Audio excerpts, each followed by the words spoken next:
Well,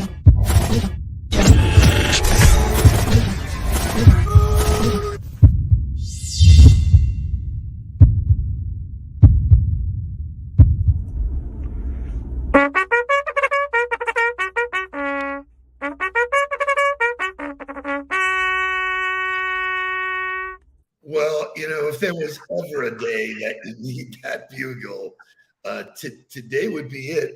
I don't know about you, but there seems to be some confusion. Is this a work day, a holiday? What's going on? This is a work day. This is Tuesday, July 5th. I don't think we're promised that one. From the looks of things last night, there was so many people on the beach at like 9:30 that those people can't be going to work today. It would be hard for us. So like July 4th should be a 4-day weekend. Friday wasn't off. So technically July 5th should then be off. I For the think rules that I just created in my head. Right. Well, knowing that July 4th is really a nighttime holiday, you celebrate during the day and then everybody waits for the fireworks. You'd think that the 5th would be the carryover, but we're here. We're excited. I got a great show because I had all that time and the creative juices going. I saw somebody post something that was incredibly funny. People are standing there with their cameras and they're videoing every piece of the fireworks and they will never look at that again. Right? Well, you saw what Michelob did, and I forget what it was, the PGA or the Masters, of the dude who everybody had their phone out taking a picture, and he was the only one who didn't have his phone out, and he had a Michelob and he was watching, and they made a whole campaign around him about just all you need is a Michelob to enjoy it. So it was great, but it's usually how it goes. Everybody's on their phone, they look at the world through their phone and then never ever look at those things again. So you never really get to experience them. So last night was our first night on the balcony overlooking the beach, the Intercoastal, and basically all of Broward County. And it was pretty magical, my friend, looking at all of the different places. Do you remember like the end of Fight Club? That's exactly what I thought. We did not talk right. That is so bizarre, man. Wow, incredible. Anyway, just a great weekend. The week before was my birthday. It's been June was fantastic. We're here. We're July. We got great things planned, but there's always some fun stuff that happens, over July 4th. This was a cool video, and it's all about legend.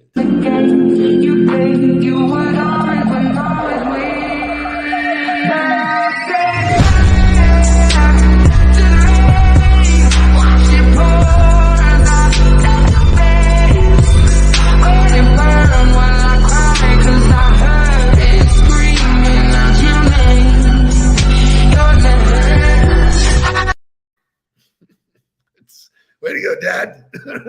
And a proud example. But everybody gets in the spirit on July 4th. Dad moment. So today's show is going to focus on habits, getting back to routines. A lot of people been off Thursday, Friday were big travel days.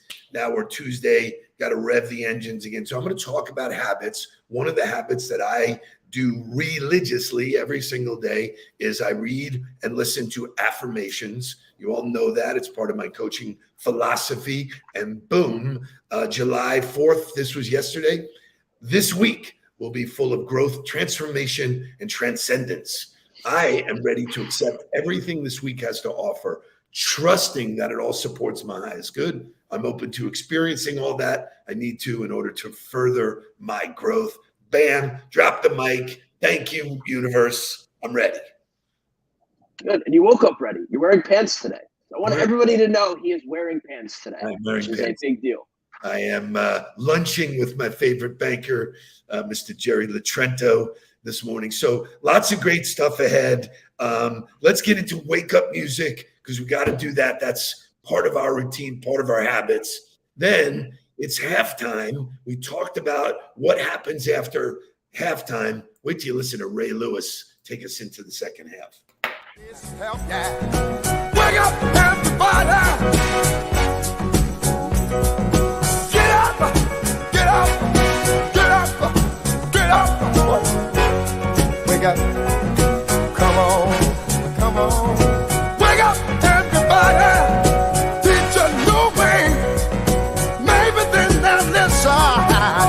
what you have to say.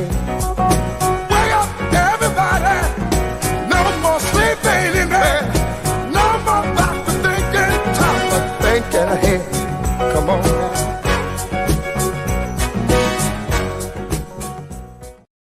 So there's a good morning from Mark Nudelberg. You all remember him. He used to work at On the Ball. He now is he's living the mountain life. But going back to it, Kai is having the greatest summer ever. He's running around with his cousins. So we're super happy for them. But 2 more days of us. We get today and tomorrow. Yeah, today and tomorrow. So as I said, we were stuck. Mark posted something before he left that we're coming into halftime. It's a time to, look at yourself, reevaluate, get remotivated, look at what you did great, look at what you did. Anyway, let's get into Ray Lewis taking us into the second half. I can't thank you guys for the opportunity. Let me tell you something. If tomorrow wasn't promised, what would you give for today? Forget everything else. Forget everything else. Forget that there was any sunlight left. What would you spend today thinking about?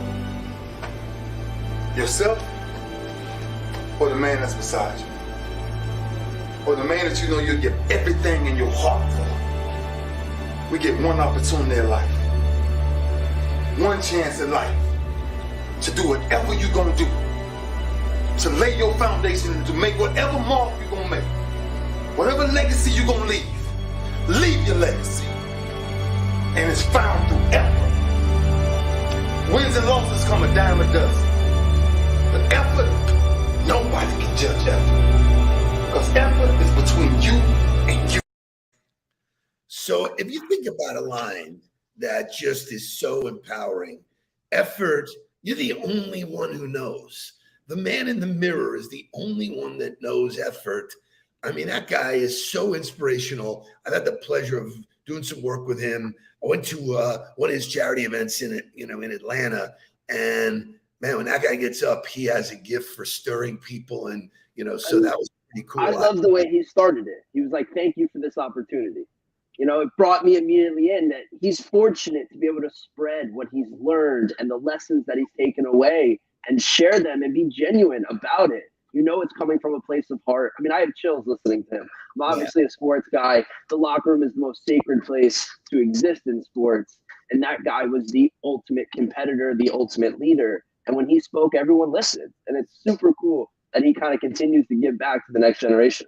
So first of all, spot on. But one of the things I point to is those are the things that are like drinking gasoline. You got to fill your tank full of all of that kind of stuff. When he says, if tomorrow wasn't promised, guess what? It's not. It's not promised. Today is what you got. Effort is what you can give. That is not a commodity. You're the one who controls the throttle. What you put in is what you get out, all of that stuff.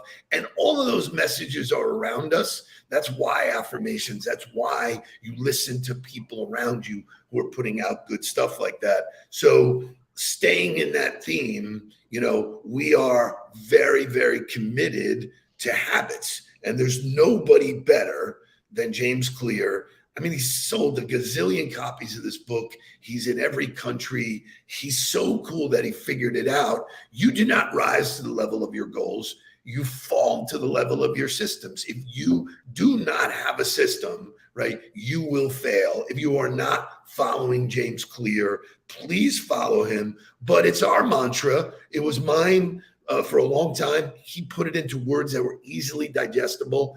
Get better, 1%. Show me James Clear. One way to think about it is just kind of basic math. Like if you just look at the numbers, if you were able to improve by 1% each day for an entire year, and those gains compound, you would end up 37 times better at the end of the year.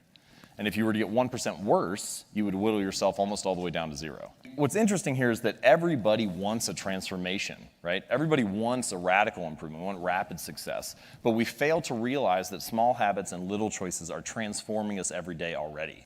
For the rest of this talk, there are 4 stages of habit formation. I'm going to take you through each of those 4. So the 4 stages are noticing, wanting, doing, and liking. Noticing, wanting. So I'm pretty cool. I'm not sure why that cut off where it did. My apologies. he was going to review all those. But just the mere fact that these little incremental things create these monster changes, it's not spending 9 hours in the gym. But I loved when he put it, he goes, everybody wants a transformation. Everybody wants to get better. You know, that I hear that all the time. Oh, yeah, sign me up. I want to. They're just not willing to do what it takes because they think that it's this massive, push, like way, crazy, training when it's really not. And so I think everyone's first transformation is diet. I think we're almost at the season. We're going to get through summer. Everyone's going to live it up for 2 months and feel like shit after. And then they're going to try to snap the finger and go eat vegetables every day, drink green juice instead of just one meal at a time. Don't eat bread for a day. Or the steps that get you there are really where the changes happen, not the end goal. People just say what they want to do, but then set absolutely no plan or have no system, and then they fail.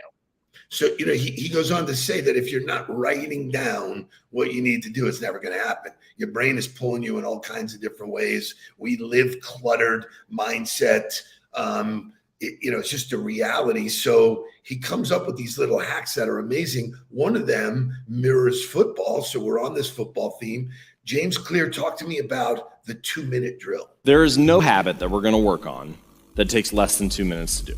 But nearly any habit can be started in under 2 minutes. So if you take exercise, for example, often people will get home from a long day of work and they say, I'm too exhausted to go for a run or to try to exercise.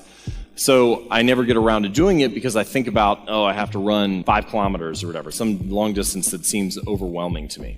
So rather than focus on the whole thing that you need to do, I would encourage you to focus on just the first 2 minutes. So what's the first 2 minutes of that habit?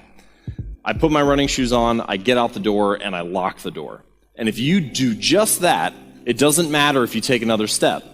But what you find is that motivation often comes after starting, not before. We often think that motivation is something that we're supposed to have before we do work. But motivation will come as a result of doing some small bit of work, and then we can trust that the rest of the process will flow easily. But the point here is that the motivation needed to complete a habit is at its peak at the beginning of the behavior. The greatest amount of friction for any type of task is in the beginning, is in the starting. So the key idea is make it so easy that you can't say no. So it's so funny because every time I speak, and tomorrow I'll be speaking to the entire company at Closet Factory. I'm excited to come and see them. But every time I speak, I go, anybody in here own a library? And everybody says no. When I spoke to the people at Hard Rock, there was one guy who said, yeah, I've got a little library in my house. And I said, good for you. I said, but owning a library, we all do. Click, click, click. YouTube, and Google are our gift to this generation where in 2 clicks you can find anything. This is part of my library. All the things that I do to remind myself, I'm a fanatic about that book, but just the work of putting this together was the reminders.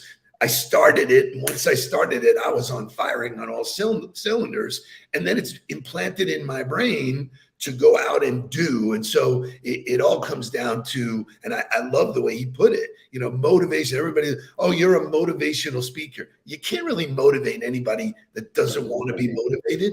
It's the lift. It's that first step that says, I'm going to move in that direction to get something I want done. And boy, it's liberating, which leads us to just the greatest song to kick us back into gear. It's time to take care of business.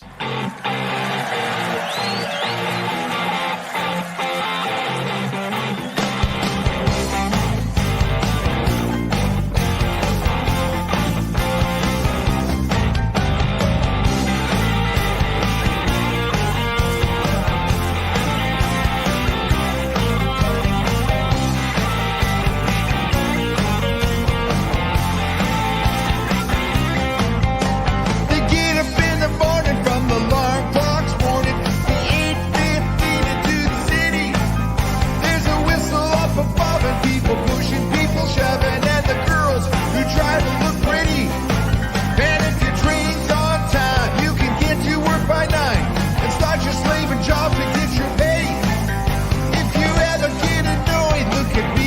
self-employed. I love to work at nothing all day. And I've been taking care of business every day. Taking care of business. Every way we've been taking care of business. It's all mine. Taking care of business. And I've been working overtime. Work out.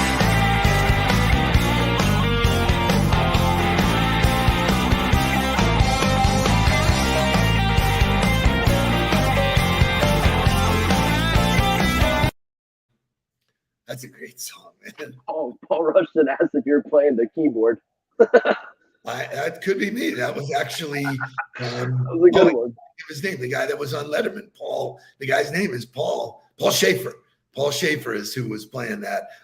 Look at Scott Oglesby, because he gets this right. Once you're in the gym, it's on. It's the challenge of getting to the gym. It's the challenge of, in his case, putting on your sneakers and saying, okay, I'm going to do it. So, I am a, crazy man about rituals. Most people start with morning rituals. That's what I wrote in my book. But I came across a list of 26 fast habits that can lead to extraordinary results. And I thought we'd spend a few minutes just going over them. The number one thing for me is my habits start with evening rituals. My evening habits, the night before, I am totally prepared. I have everything set to go, almost like when I was in school and you pack your lunch the night before. I really use that mentality. Talk to me about that. I think of Friday nights. I think of, going through film, going through perfect, cadence of what we were supposed to do. Everybody knew what they had to do before they went to bed. Even during the week, we set the practice plan for the next day. We knew what we were going to install. We knew what the meetings were going to look like. We had it all done. We didn't wait for the next day to come in and try to figure it all out. And it gave you a sense of peace, I think, is where I woke up the next day ready to attack because I knew what I had to do. There was not wasted time coming in the morning thinking about, oh, what are we going to do now? Where in the business world, there is a little bit of like that. You come in at 9 o'clock, you're like, well, the first hour is planning, and then I get into this instead of setting it beforehand and waking up in the morning being fresh and being like, great, I need to attack this and go do this now. And I think the results speak for themselves when you do it. So it's interesting because my evening ritual, I actually print my daily calendar, which is, I have right here, it's all printed. I have my coaching notes printed. I know I'm not saving the trees, my apologies, but when it's in writing, I review it. I take 15 minutes and review everything. Then when I go to bed, I love the term sleep on it. I am already dreaming about how the huddle's going to go, what reaction, how I'm going to feel, what the day is going to look like. So I've already dreamt through what it looks like. And so all of that matters. And it actually starts the night before, which nobody used to think that. They go, we'll start fresh tomorrow. And that's bullshit because you're already there. And so for me, literally, people would say, I would look at some people and I get, show up and throw up. That just doesn't work. So lots of these hacks. And when you sleep on it, sometimes you wake up in the morning with a lot of clarity about what you should do. You had an idea the day prior, whatever, you were tired. It doesn't matter. You at least set a plan and then woke up with clarity and allowed you to alter it and feel better about it and do what you need to do. So one of the things I am maniacal about teaching and honing and keeping to is the practice of saying no. You just can't do everything for everybody. And so, we were brought up to people please. Like, well, I feel guilty because I can't do that, but it interrupts my day. Warren Buffett says the number one skill set is say no. Decline requests you want to accept because you can always go back and change your mind. Mastering how to say no will save you a lot of time. And you just can't, I get requests all the time from random people who have seen me and I'm flattered and they go, oh, I'd love to have a virtual coffee with you. My calendar doesn't allow that now, but share with me what you want and I'll, see if I can get back to you, that kind of thing. I think it shows up in all aspects of our life. We are a a country of consumption, of overconsumption. We overconsume TV, we overconsume food, we overconsume alcohol, drugs, all these different things, media, that we don't say no to anything in our lives. You have to say no to a lot of things, not just business. The things that aren't making you a better person, you have to say no to them. You know that what they are, you know you're like, oh, they're my guilty pleasures or whatever they are. You have to be able to say no to the things that you know aren't making you a better person. And that goes for people, goes for food, goes for anything that might happen in your life. So, it's interesting when I talk about diet, and diet is the first thing people talk about, habits of eating bad food. Your diet is what you watch, what you listen to, who you hang out with, all of those things, reading, all of that stuff. So a steady diet of YouTube videos like James Clear, like Seth Godin, like Jocko, there's tons of information, Matthew McConaughey. I pull, samples of it, little bits and pieces to share with you here, but it's all part of my diet of preparing myself. So can you imagine this? Football team is in the locker room. We get this great halftime speech by Ray Lewis, and then we go out to play the game, and we do not wear our helmet. Stupid. It would never happen. Your helmet, your gear is protecting you against the bullshit that the world is throwing you. And it's a reality. I did a study for one of my presentations. We are programmed negative. The brain is programmed with a negative bias. Google negative bias. You will see 70% of the thoughts are negative. We have to create the habits to overcome that, and the doing, like he said, do this, do that, the routines of doing that. And if you ask the best of the best, they have airtight systems that keep their behaviors in check. So I thought it was a great way to start the half. Let's go. There's lots of great things that can happen. If you didn't get what you want, you can get it. If you got what you want, you can get more. Take us home, Jake. Any last thoughts? Happy Tuesday. We'll be back tomorrow, same time, 7:58. Get after it today. Knock off the cobwebs, create some good habits, and most importantly, let's get down to business. Please don't worry about me. I'm about to let my heart speak. My friends keep telling me to leave this. So let's get down to business. Let's get down to business. Give you one more night to get this. We've had a million